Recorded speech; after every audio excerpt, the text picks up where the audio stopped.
मेरे पास एक अस्पष्ट एवं अचेतन प्रकार की समझ थी कि परमेश्वर ने मुझसे प्रेम किया, परंतु परमेश्वर का यह प्रेम हमारे जीवन में एक शक्तिशाली बल का अर्थ रखता है, जो हमें कठिन समस्याओं से निकालकर विजयी बना देता है। रोमियो 8:35 में पौलुस हमें प्रेरित करता है, कौन हमको मसीह के प्रेम से अलग करेगा? क्या क्लेश या संकट या उपद्रव या अकाल या नंगाई या जोखिम या तलवार? फिर पद 37 में वह कहता है, परंतु इन सब बातों में हम उसके द्वारा जिसने हमसे प्रेम किया है, जयवंत से भी बढ़कर है। मैंने इस क्षेत्र में बहुत समय तक अध्ययन किया है और मैं परमेश्वर के प्रेम के प्रति जो उसने मुझसे किया है, सचेत हो गई हूँ, क्योंकि मैं उसके प्रेम के बारे में सोचती हूँ और चिल्लाकर उसे अंगीकार करती हूँ। पवित्र शास्त्र से मैंने परमेश्वर के प्रेम के बारे में सीखा है और मैं उस पर ध्यान लगाती हूँ और मुंह से अंगीकार करती हूँ। ऐसा मैंने बहुत महीनों तक किया और हर बार उसका मेरे प्रति प्रेम अधिक से अधिक वास्तविक रूप लेता जा रहा था। उसका प्रेम मेरे लिए इतना वास्तविक है कि कठिनाई के समय में मेरा विवेक जब मुझे यह बताता है कि वह मुझसे प्रेम करता है, तो मुझे बहुत सांत्वना मिलती है और मेरा भय समाप्त हो जाता है। डरे नहीं, प्रेम में भय नहीं होता, वरन सिद्ध प्रेम भय दूर कर देता है। 1 यूहन्ना 4:18 परमेश्वर हमसे संपूर्ण रूप से प्रेम करता है, चाहे जैसे भी हम क्यों न हो। रोमियो 5:8 हमें बताता है, परमेश्वर हम पर अपने प्रेम की भलाई इस रीति से प्रकट करता है कि जब हम पापी ही थे तभी मसीह हमारे लिए मरा। विश्वासी जो मसीह के मन का प्रयोग नहीं करते हैं, वे इस बात को जान ही नहीं पाएंगे कि उनकी दशा कितनी भयंकर है। उनके विचार धार्मिकता पर आधारित होते हैं। आपके विचार धार्मिकता और विवेक दोनों पर आधारित होने चाहिए और आपको नियमित रूप से इस बात को याद रखना चाहिए कि आप मसीह में कौन है। धार्मिकता जागृत रहें, न कि पाप जागृत। जो पाप से अज्ञात था, उसी को उसने हमारे लिए पाप ठहराया कि हम उसमें होकर परमेश्वर की धार्मिकता बन जाए। 2 कुरिन्थियों 5:21 अधिकांश विश्वासी अपनी नकारात्मक सोच के कारण बहुत कष्ट का सामना करते हैं। वे सोचते हैं कि परमेश्वर उनसे बहुत अप्रसन्न रहता है, क्योंकि उनकी दुर्बलताएं और उनकी पराजय बहुत अधिक है। आपराधिक भावना और धिक्कार का अनुभव करते हुए कितना अधिक समय हम यूं ही नष्ट कर देते हैं। ध्यान दें, मैंने कहा कितना अधिक समय आप नष्ट कर देते हैं, क्योंकि ऐसे विचारों को सोचना समय नष्ट करना ही है। मत सोचिए कि यीशु के पास आने से पहले आप कितने भयंकर थे। इसके बदले यह सोचिए कि किस प्रकार आप उसमें होकर परमेश्वर की धार्मिकता बन गए। याद रखें, सोच कार्य में बदल जाता है। यदि आप अच्छा बनना चाहते हैं, तो पहले आपको अपनी सोच बदलनी होगी। यदि आप यह सोचते रहेंगे कि आप कितने भयंकर थे, तब आप वैसे ही कार्य भी करते रहेंगे। हर बार जब नकारात्मक धिक्कार वाला विचार आपके मन में आता है, तो याद करिए कि परमेश्वर आपसे प्रेम करता है और मसीह में होकर आप परमेश्वर की धार्मिकता बन गए हैं। हर एक बार आप अधिक उत्तम बनते जाएंगे। हर दिन आप आत्मिकता में बढ़ते जाएंगे। आपके लिए परमेश्वर के पास एक सुंदर योजना है। यह वह सत्य है जिसे आपको सोचते रहना है। यही आपको अपने मन से करते रहना है। परमेश्वर के वचन के अनुसार सावधानी से विचार करें। ऐसा कुछ भी विचार न करें जो आपके मस्तिष्क में स्वयं से आता रहता है, जिसे आप अपना विचार समझने लगते आए। शैतान को डांट दे और सही विचार सोचना आरंभ कर दें। 4 प्रेरित करने वाला मन रखें। जो उपदेशक हो, वह उपदेश देने में लगा रहे। रोमियो 12:8 वह व्यक्ति जिसके पास मसीह का मन है, वह दूसरे लोगों के प्रति सकारात्मक विचार रखता है, दूसरों का और अपना उत्थान और निर्माण करता है।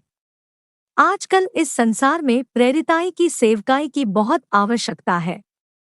आप अपने शब्दों से किसी को भी प्रेरित नहीं कर पाएंगे जब तक आपके पास उस व्यक्ति के प्रति दयालु विचार न हो। याद रखें कि जो आपके हृदय में है वही आपके मुंह से बाहर आता है।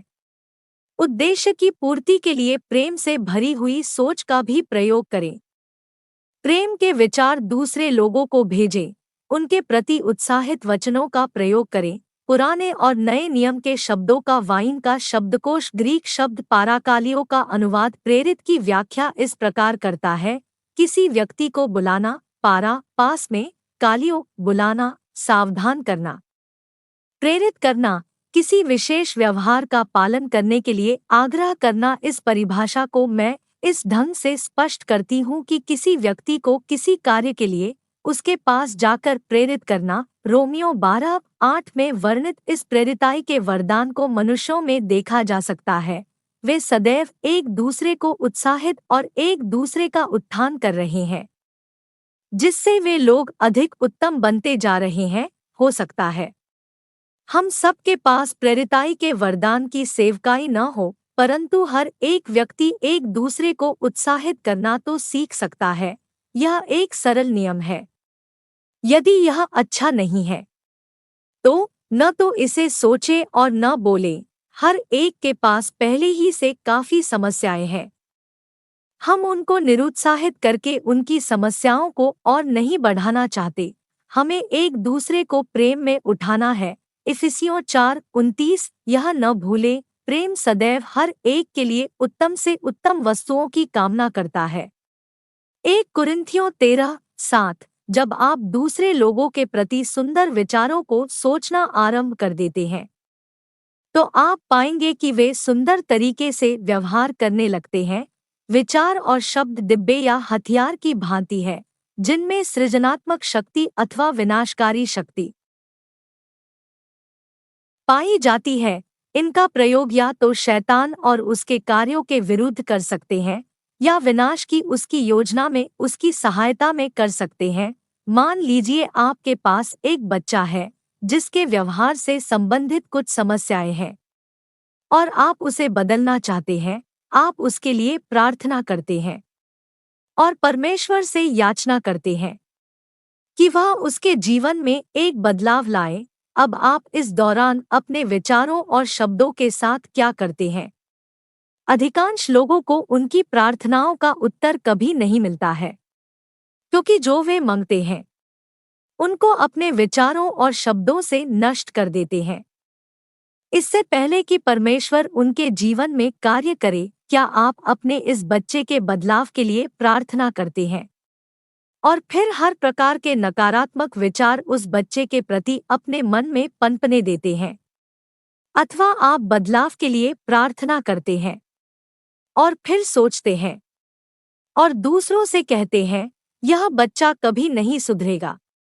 विजयी जीवन जीने के लिए आपको अपने विचारों को परमेश्वर के वचन के अनुकूल बनाना होगा। हम वचन में नहीं चल रहे हैं। यदि हमारे विचार वचन के विरुद्ध हों, हम वचन में नहीं चल रहे हैं। यदि हम वचन के अनुसार सोच नहीं रहे हैं जब आप किसी के लिए प्रार्थना करते हैं, तो अपने विचारों और शब्दों को वैसा ही रखें जैसी आपने प्रार्थना की है, तो आप एक परिवर्तन देखना आरंभ करेंगे। मैं यह नहीं कर रही हूं कि आप असंतुलित हो जाते हैं। यदि आपके बच्चे को विद्यालय में कोई व्यवहार संबंधित समस्या है और कोई मित्र पूछता है कि वह कैसा कर रहा है, तो आप क्या करेंगे? यदि वास्तव में उसमें कोई परिवर्तन न आया हो, आप कह सकते हैं, हमने अभी तक तो उसमें कोई परिवर्तन नहीं देखा है।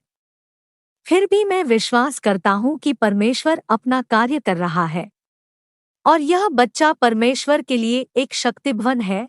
हम उसे अंश अंश करके दिन प्रतिदिन महिमा में बदलते हुए देखेंगे। 5 धन्यवाद का मन विकसित करें। उसके फाटकों से धन्यवाद और उसके आंगनों में स्तुति करते हुए प्रवेश करो।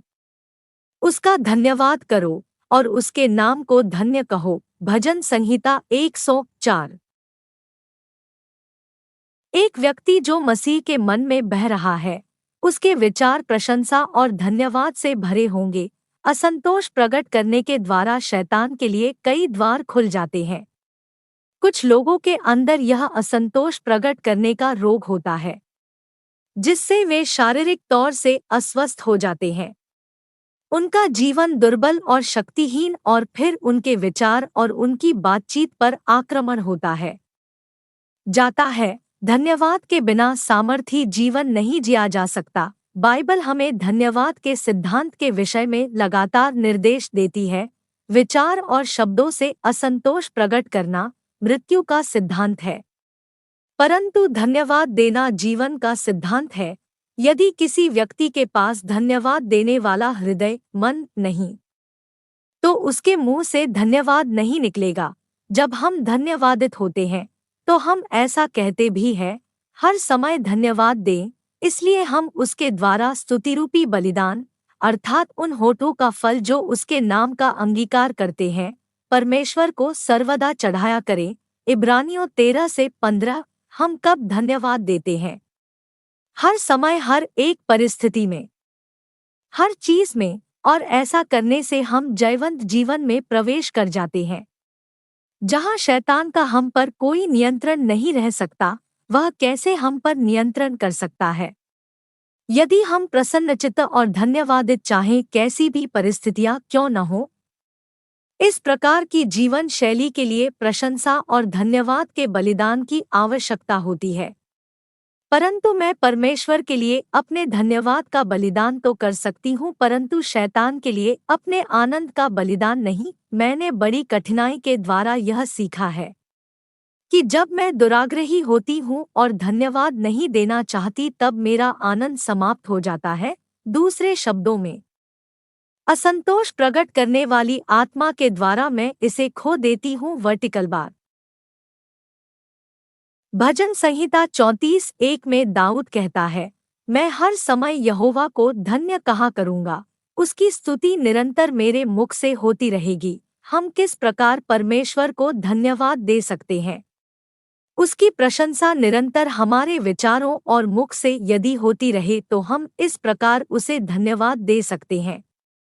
कृतज्ञ व्यक्ति बनिए, जो न केवल परमेश्वर के प्रति और दूसरे लोगों के प्रति भी कृतज्ञता से भरा हुआ हो। जब कोई व्यक्ति आपके साथ कुछ भला करे, तब आप उसे बताइए कि आपको यह अच्छा लगा।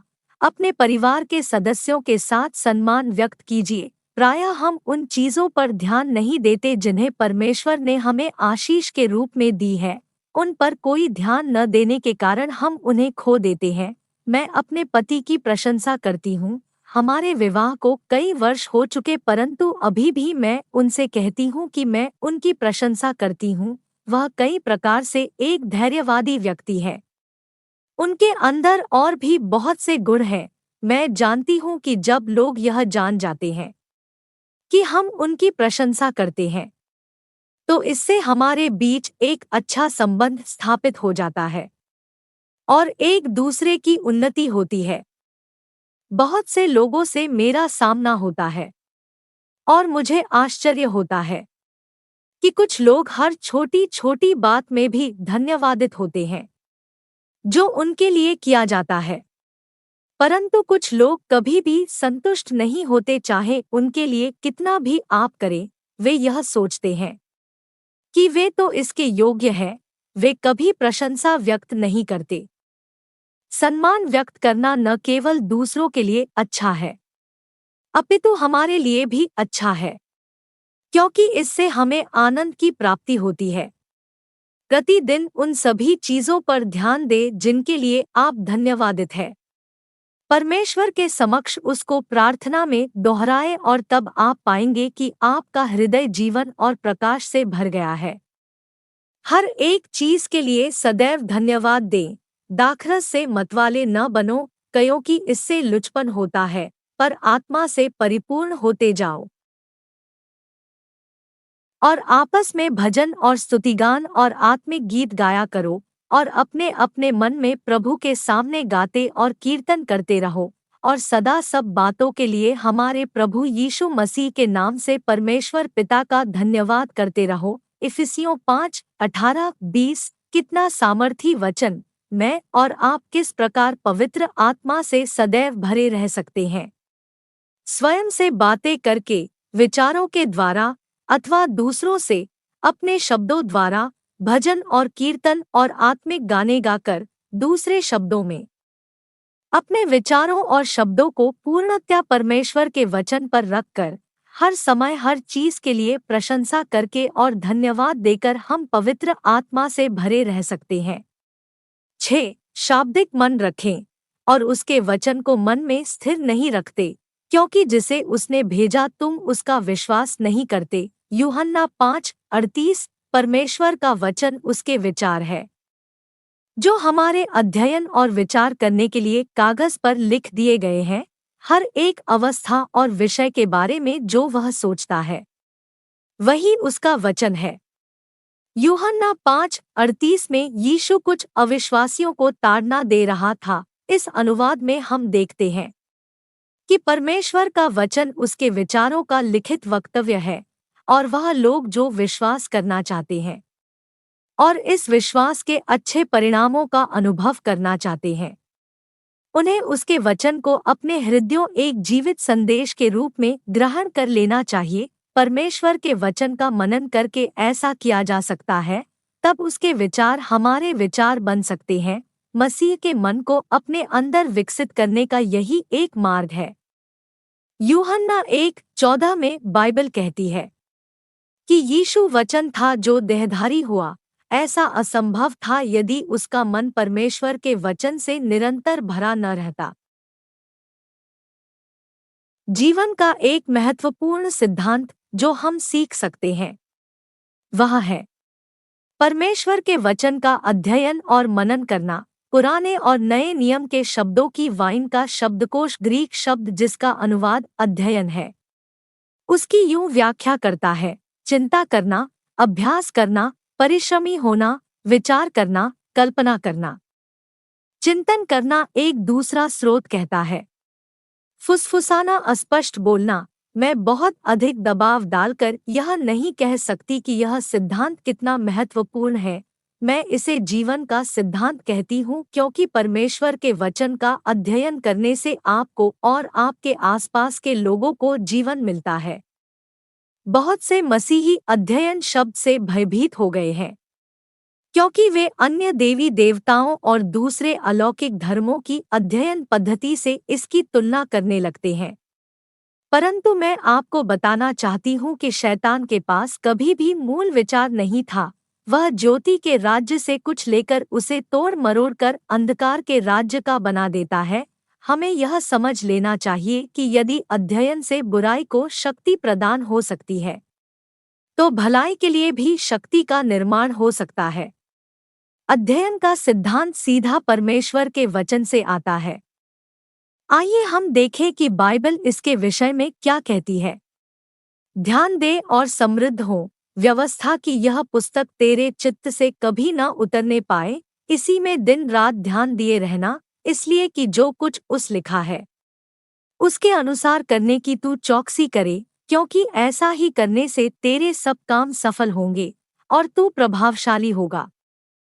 यहोशू 1:8। इस पद में परमेश्वर स्पष्ट रूप से हमें बताता है कि हम वचन को शारीरिक अभ्यास में कभी नहीं ला पाएंगे जब तक उसे मानसिक अभ्यास में न ले आएं। भजन संहिता 1:2-3 एक धार्मिक मनुष्य के विषय में कहता है, परंतु वह तो यहोवा की व्यवस्था से प्रसन्न रहता और उसकी व्यवस्था पर रात दिन ध्यान करता रहता है। वह उस वृक्ष के समान है जो बहती नालियों के किनारे लगाया गया है और अपनी ऋतु में फलता है, और जिसके पत्ते कभी मुरझाते नहीं। इसलिए जो कुछ वह पुरुष करे वह सफल होता है। ध्यान करे और चंगाई पाए। हे मेरे पुत्र, मेरे वचन ध्यान धर के सुन और अपना कान मेरी बातों पर लगा। इनको अपनी आँखों की ओट न होने दे, वरन अपने मन में धारण कर, क्योंकि जिनको वे प्राप्त होती है वे उनके जीवित रहने का और उनके सारे शरीर के चंगे रहने का कारण होती है। नीतिवचन 4:20-22। याद करे, ध्यान शब्द की व्याख्या थी सुनना। अब इस पद पर विचार करे जो कहता है कि परमेश्वर के वचन शरीर के लिए स्वास्थ्य और चंगाई के स्रोत है। अपने मन में परमेश्वर के वचन पर मनन करने से वास्तव में शरीर पर प्रभाव पड़ता है। इन 18 वर्षों में मेरी शारीरिक आकृति बदल गई है। लोग मुझे बताते हैं कि अब मैं कम से कम 15 वर्ष छोटी दिखने लगी हूँ।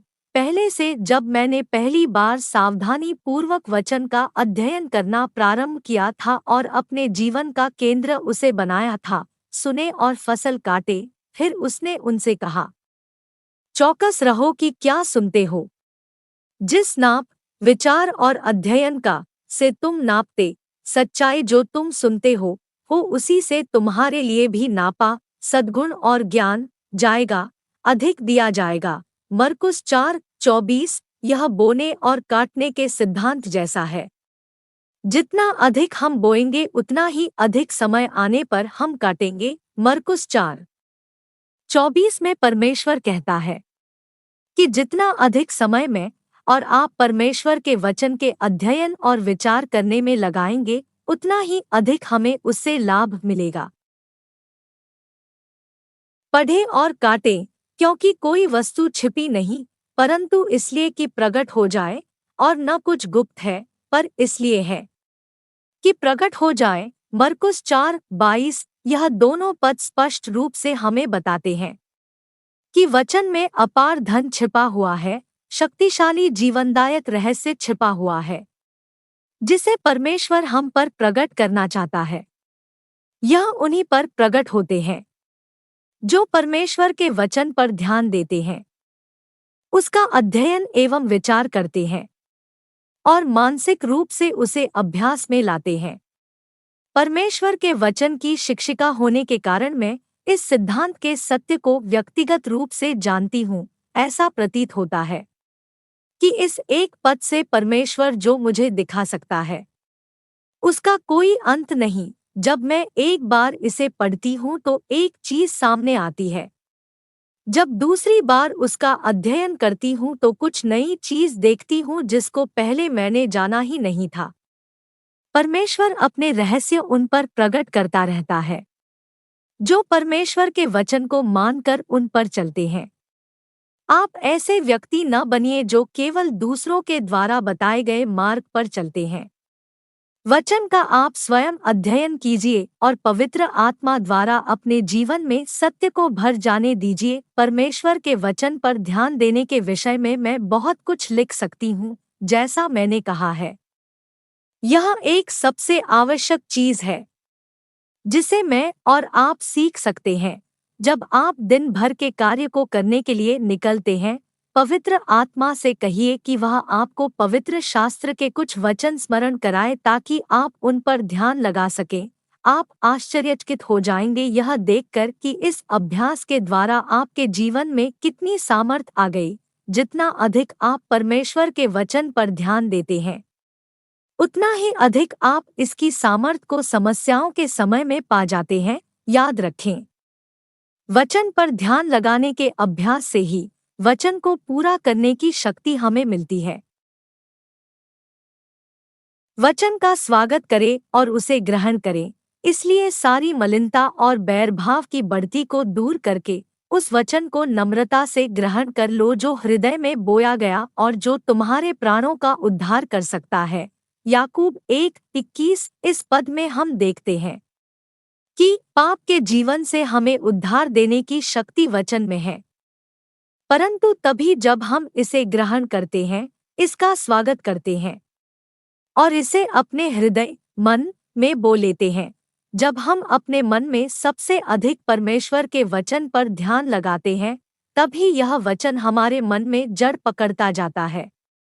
यदि मैं और आप हर समय अपनी समस्याओं पर ही ध्यान लगाते हैं, तब हम उन्हीं में गहराई तक जड़ पकड़ते जाएंगे, हमारे अंदर या दूसरों के अंदर जो गलत चीजें हैं। यदि उन्हीं पर हम ध्यान देते हैं, तो हम उन गलतियों से संतुष्ट होते चले जाएंगे और उनका समाधान कभी नहीं कर पाएंगे। यह उसी तरह है जैसे संपूर्ण जीवन से भरा हुआ एक समुद्र हमारे सामने रखा है और जो बर्तन हमें पानी निकालने के लिए दिया गया है, वह है परमेश्वर के वचन का सावधानीपूर्वक अध्ययन करना और उस पर ध्यान लगाना हमारी सेवकाई का नाम है। वचन में जीवन, और मैं अनुभव द्वारा यह कह सकती हूँ कि परमेश्वर के वचन में ही वास्तविक जीवन है। जीवन को चुनिए। शरीर पर मन लगाना तो मृत्यु है, परंतु आत्मा पर मन लगाना जीवन और शांति है। रोमियो 8:6 पुस्तक के इस खंड को अंत करने के लिए एक बार फिर मैं आपका ध्यान फिलिप्पियों 4:8 की ओर ले जाना चाहती हूँ। जो जो बातें सत्य है, और जो जो बातें आदरणीय है, और जो जो बातें उचित है, और जो जो बातें पवित्र है, और जो जो बातें सुहावनी है, और जो जो बातें मनभावनी है, अर्थात भी जो सद्गुण और प्रशंसा की बातें हैं, उन पर ध्यान लगाया करो। वर्टिकल बार, आपके मन की दशा कैसी होनी चाहिए, इस पद में इसी का वर्णन किया गया है। आपके पास मसीह का मन है, उसका प्रयोग करें। जिस चीज को वह नहीं सोचता, आपको भी वह नहीं सोचना चाहिए। अपने विचारों पर निरंतर दृष्टि रखें और हर एक भावना को कैद करके मसीह का आज्ञाकारी बना लें। 2 कुरिन्थियों 10:5 यदि आपका मन आपको गलत दिशा की ओर ले जा रहा है, तब पवित्र आत्मा तुरंत आपको स्मरण कराता है, और तब चुनाव आपको करना है। क्या आप शरीर के मन में बहेंगे अथवा आत्मा के मन में? एक मृत्यु की ओर ले जाता है और दूसरा जीवन की ओर। चुनाव आपका है। जीवन को चुनें।